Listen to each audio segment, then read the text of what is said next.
Packing वगैरे सगळं झालं आणि आता कसं आहे?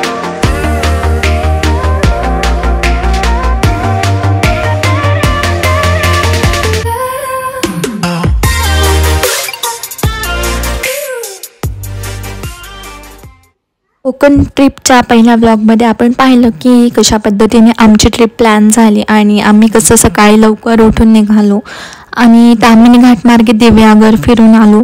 आता आमच्या ट्रिपचा दुसरा दिवस होता आणि आजचं आमचं बेसिक प्लॅनिंग होतं की सुवर्ण गणेश मंदिराचं दर्शन घेऊन हरिहरेश्वरला जायचं आणि तेथून दर्शन घेऊन श्रीवर्धनला जायचं.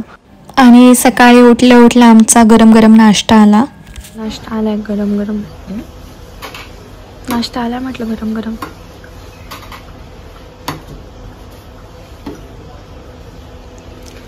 ये ब्रेड बटर है ना? हाँ ब्रेड बटर है और ब्रेड जाम ला रहा हूँ और एक पोहा, पोहा नहीं, 2 कॉफी 2 चाय. हाँ थोड़ा जल्दी कीजिए नहीं ठंडा हो जाएगा. हाँ हाँ आप भी आ रहे. तर मी चालले आता नाश्ता करायला लगेच.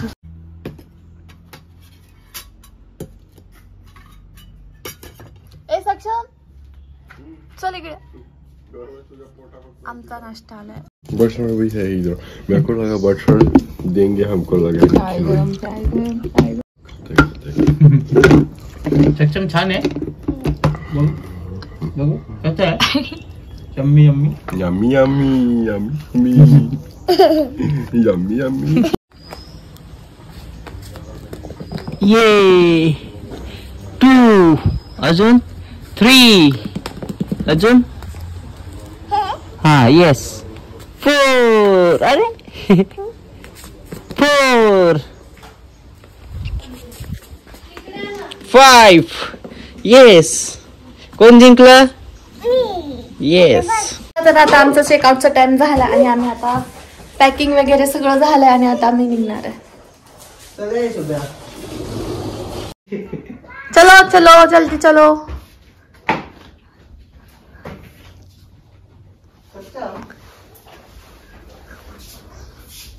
कसं वाटलं रिसॉर्ट तुम्ही नक्की सांगा कमेंट करून. आणि आता आम्ही निघणार आहे पुढे हरिहरेश्वरला. बघू तोंड जरा कशी गाडीत होती पोरगी.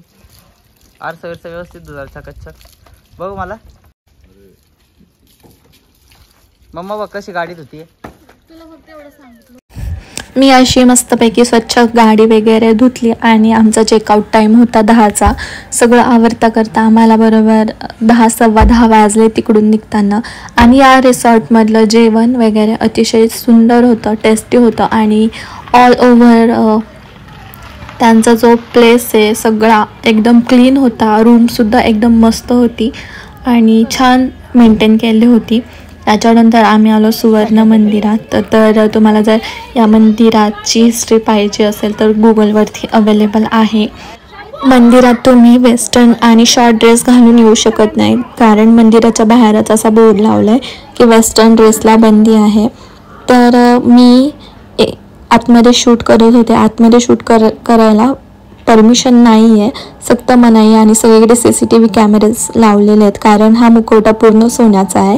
एकदा चोरी झाल्या असल्या कारणाने तिथे फोटो काढण्यास मनाई आहे आणि मी फोटो वगैरे काढत होते त्यामुळे तिथले मला एक काका ओरडले आणि मी लगेच व्हिडिओ बंद केला. त्याच्यानंतर आम्ही गेलो उकडीचे मोदक खायला. तुम्ही कोकणात आले आणि उकडीचे मोदक खाल्ले नाही तर काय मजा. एक मोदक हा 20 रुपयाला होता आणि चव अतिशय छान होती. नंतर तेथून ठरल्याप्रमाणे आम्ही निघालो हरिहरेश्वरला.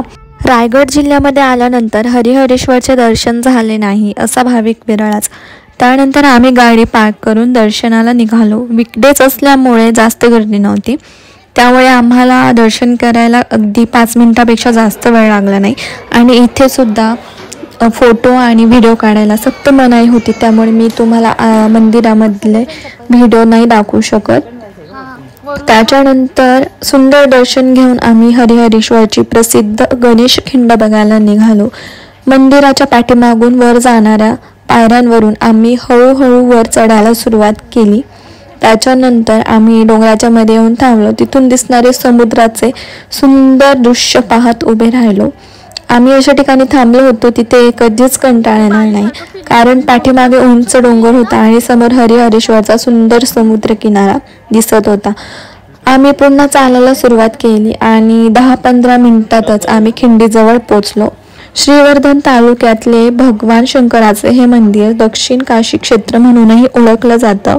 असे म्हणले जाते की या मंदिराला शंकराचा आशीर्वाद आहे. भारतातील एक महत्त्वाचे तीर्थस्थान म्हणून मानले जाते. हे ब्रह्मगिरी, विष्णुगिरी, शिवगिरी, पार्वती या 4 टेकड्यांच्या कुशीत आहे. या क्षेत्राच्या दक्षिण आणि उत्तरेला 12 ज्योतिर्लिंग स्थाने आहेत. हरिहर नावाच्या पश्चिमाभिमुख असलेल्या या देवात हरी स्वरूप व हर स्वरूप या दोन्हींचा संगम झाला आहे. म्हणून मंदिर जरी समुद्र किनाऱ्यावर असले तरी प्रदक्षिणा मात्र डोंगरावरून आणि समुद्रामधून आहे. समुद्रावरून येणारा वारा आणि त्या वाऱ्यासोबत येणाऱ्या लाटांचा आवाज आपल्याला एक वेगळीच अनुभूती देऊन जातो. त्यानंतर आम्ही पुढे गेल्यावरती नारळ पाणी पिण्यासाठी थांबलो आणि तिथे एकदम छान वाटत होतं. दिवेआगळचा समुद्र मी तुम्हाला दाखवला कसा होता, पण हरिहरेश्वरचा हा समुद्र एकदम स्वच्छ होता आणि तिथे जास्त पब्लिक नव्हती, त्यामुळे कचरा टाकायला कोणी नव्हतं. एकदम छान होता आणि क्लीन होता बीच. तिथे वॉटर स्पोर्ट ॲक्टिव्हिटीज वगैरे काही नव्हतं, कारण की हा समुद्र थोडासा धोकादायक आहे. तिथे रेती कमी आहे पण जास्त दगड आहे, त्यामुळे इथे पाण्यात खेळण्यास मनाई आहे. त्याच्यानंतर प्रदक्षिणा पूर्ण करून आम्ही मंदिरात पोचलो आणि नंतर शॉपिंगसाठी तिथे भरपूर दुकाने आहेत. प्रसादाची, खेळण्या, ज्वेलरी वगैरे भरपूर खूप छान दुकानं आहेत. पण हे दुकानातले वस्तू थोडेसे महाग आहेत, कारण इथे टुरिस्ट येतात, त्याच्यामुळे ते काय इझिली घेऊन टाकतात. पण तुळशी बागेत आपल्याला हे सगळं खूप स्वस्तात पडतं. इथे 15-20 रुपयाची वस्तू या दुकानांमध्ये 30-40ला विकली जाते, त्यामुळे आम्ही तिथून काहीच नाही घेतलं. सक्षमसाठी फक्त खेळण्या घेतल्या आणि घरी प्रसाद घेतला. बॅग्स सुद्धा खूप कॉस्टली होते, 300-400 रुपयाच्या बॅग्स होते, त्यामुळे आम्ही काही जास्त बघितलंच नाही. त्याच्यानंतर आम्ही साधारण 2-2:30च्या दरम्यान श्रीवर्धनमध्ये आलो. तिथे विंका बूस विला म्हणून रिसॉर्ट होता, तो आम्ही तिथे जाऊन बुक केला. 3 वाजता आम्ही चेक इन केलं. अगदी श्रीवर्धनच्या बीचला लागूनच तो रिसॉर्ट होता आणि एकदम छान होता हा रिसॉर्टसुद्धा. प्राईस पण अफोर्डेबल आहेत आणि वीकडेज असल्यामुळे तिथे कोणीच नव्हतं, फक्त आम्ही 2 कपल्स होतो. तर हा आहे आपल्या रूमकडे येणारा जिना आणि एंट्री केल्यावरती समोरच वॉशरूम दिलाय आणि राईट साईडला मिरर दिलाय आणि वरती हँगर दिलेत कपडे अडकवण्यासाठी आणि त्याच्याच खाली डस्टबिन होता आणि हे होतं वॉशरूम. तर दोन्ही पण कंबाईनच होतं आणि इथे पण खूप सारी क्लिनिंग होती. टॉवेल्स वगैरे क्लीन होते एकदम. आणि वॉशरूममध्ये पण एकदम एक्झिट फॅन वगैरे दिला होता. बाथरूममध्ये बादली वगैरे दिले होते आणि हे पूर्ण काचेचं होतं आणि माझा एक्सपिरियन्स खूप मस्त होता. तर त्याच्यानंतर वॉशरूममध्ये टॉयलेट पेपर वगैरे काय टॉयलेटरी वगैरे असते ते सगळे ठेवलेली होते. हँडवॉश, सोप, शॅम्पू वगैरे सगळं काही होतं इथे. त्याच्यानंतर आम्ही सगळ्यात पहिली पनीर चिली मागवली होती. तर तुम्ही म्हणाल पनीर चिली का मागवतात, तर आम्ही फक्त टेस्ट करण्यासाठी बघतो की जर फूडचे टेस्ट चांगले असेल तर आम्ही तिथेच जेवण करणार असं आमचं ठरलं होतं. त्याच्यानंतर हा मोठासा बेड दिला होता. समोर आहे आपली बाल्कनी आणि TV, त्याच्यानंतर AC आणि इथे फक्त एकच ड्रॉबॅक होता, तो म्हणजे त्यांनी कबड दिला नव्हता. विंडो वगैरे होते, कर्टन्स पण क्लीन होते आणि एकदम स्वच्छता होती या रूममध्ये. पण त्यांनी आल्या आम्हाला कोकम सरबत दिलं होतं, वेलकम ड्रिंक म्हणतात त्याला. आणि बाल्कनीमध्ये पण 2 चेअर आणि टेबल ठेवले होते आणि हा व्ह्यू एकदम मस्त होता. संध्याकाळचा व्ह्यू आहे हा. 3:30-4चा टाईम असेल हा. त्याच्यानंतर आम्ही फ्रेश वगैरे झालो, खाल्लं पिल्लं आणि निघालो बीचकडे जायला. ही आपल्या रूमची बाल्कनी होती आणि हा होता रूममध्ये जाणारा जिना. आणि इथली खासियत म्हणजे हे जे पूर्ण रिसॉर्ट आहे ते फक्त लाकडाच्या बांधकामाचं आहे, त्यामुळे याचं नाव वुड्स विला दिलेलं आहे. आणि एकदम मस्त रूम्स होत्या.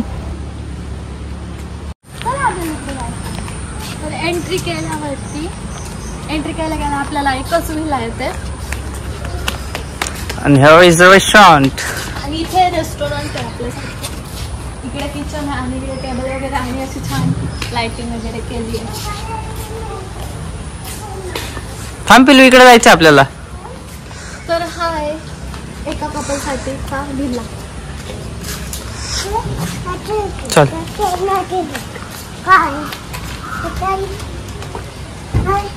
बाहेर उघड.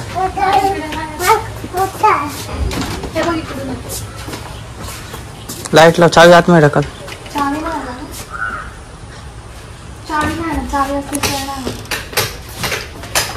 हा सर चला. इथे आपल्याला ना एंट्री केल्यावर विंडो दिली मस्त. खूप मोठी विंडो. इथे पण एक विंडो दिलाय, कर्टन्स आहेत. हा लिव्हिंग एरिया. इथे टीव्हीचा रिमोट, एसीचा रिमोट वगैरे ठेवलेला आहे. आणि इकडे सुद्धा एक विंडो दिलेली मागे. इकडे एक विंडो आहे. हा लिव्हिंग रूम. आणि इकडे आल्यावरती हे बघा, इकडे वॉशरूम दिलाय. बाथरूम इथे सगळं ठेवलेलं आहे, टॉवेल्स वगैरे. आणि इकडे आपल्याला मिळतं बेडरूम. आलो. एक मिनिट.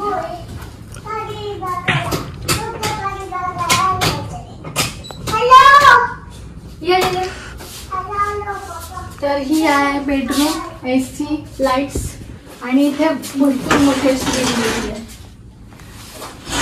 आणि इकडे आपला मेन पोर्च येतो. म्हणजे आपण आता एंट्री इथून केली होती, इथून बाहेर जायचं. तिथे एक मॉर्टिन दिलंय आणि पाण्याच्या बाटल्या. चला बाबा, यांचे बटन आपण बंद केलं की कळतच ना. इथे डस्टबिन दिलाय. हे आपलं रिसॉर्ट आहे आणि इथे समोरच बीच आहे. 1 मिनिटाच्या अंतरावरती फक्त.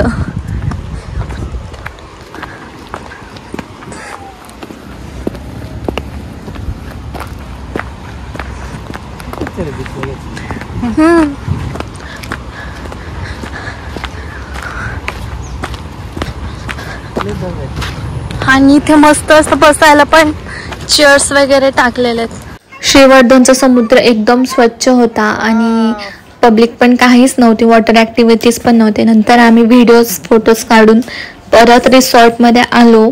त्याच्यानंतर रिसॉर्टमध्ये इथे पाय वगैरे धुवायला एक मस्त हे केलेलं आहे, शॉवर वगैरे दिलाय त्यांनी. तिथं आपण आल्यावर, आपण रेतीतून खेळून आल्यावर तिथे शॉवर घ्यायचा आणि क्लीन व्हायचं आणि देन आपण रूममध्ये जायचं. तर हे मस्त होतं, आवडलं मला हे. त्याच्यानंतर आम्ही पाय वगैरे धुतले. सक्षमने पण खूप माती वगैरे खेळली होती, त्याचे पण हातपाय धुतले. आम्ही फ्रेश झालो आणि रूममध्ये गेलो, थोड्या वेळ रेस्ट केला. त्याच्यानंतर जेवणाची वगैरे ऑर्डर दिली. ठीक 7-7:30च्या दरम्यान आमचा डिनर आला आणि आम्ही जेवण वगैरे करायला परत खाली आलो. तर रात्रीच्या जेवणाला आम्ही घेतलं होतं चपाती. इथे रोटी अवेलेबल नव्हती. चिकन सुक्का, चिकन मसाला, मटर पनीर आणि बटर पनीर मसाला घेतला होता. त्यानंतर इथलं जेवण पण खूप मस्त होतं. जेवण झाल्यावर मी तुम्हाला रात्रीचा पूर्ण रिसॉर्टचा व्ह्यू दाखवते. हे खूप मोठं पार्किंग होतं. इथे 15-20 गाड्या आरामात बसू शकतात. ही आहे आपल्या रिसॉर्टची मेन एंट्री. शेजारी लेफ्ट साईडला रिसेप्शन आहे, तिथे तुम्हाला बुकिंग करायचं आहे. त्याच्यानंतर राईट साईडला गेल्यावरती शॉवर आहे, म्हणजे आपण वाळूतून वगैरे खेळून आल्यावर तिथे जायचं क्लीन व्हायला. थोडंसं पुढं गेल्यावर साईडला व्हिला आहे, एकच व्हिला आहे त्यांच्याकडे. आणि राईट साईडला येतो रेस्टॉरंट आणि किचन. तर रेस्टॉरंट वगैरे मस्त होतं, किचन पण चांगलं होतं, क्लीन होतं, हायजीन होती. आणि थोडंसं पुढं गेल्यावर आपल्याला बघायला मिळतं की तिथे पण टेबल वगैरे टाकलेत, तिथे पण आपण डिनर आणि लंच करू शकतो. आणि इथे स्विमिंग पूलच्या बाजूला खूप सारे झाडं वगैरे लावली होती आणि नारळाचे सुपारीचे झाडं होती इथे. आणि रात्रीचा व्ह्यू एवढा छान वाटत होता की पैसा वसूल झाला आमचा. तर अशा प्रकारे आम्ही आमच्या ट्रिपचा दुसरा दिवस स्पेंड केला. इथलं जेवण वगैरे क्वालिटी पण चांगली होती. इथेच मी हा व्लॉग थांबवते.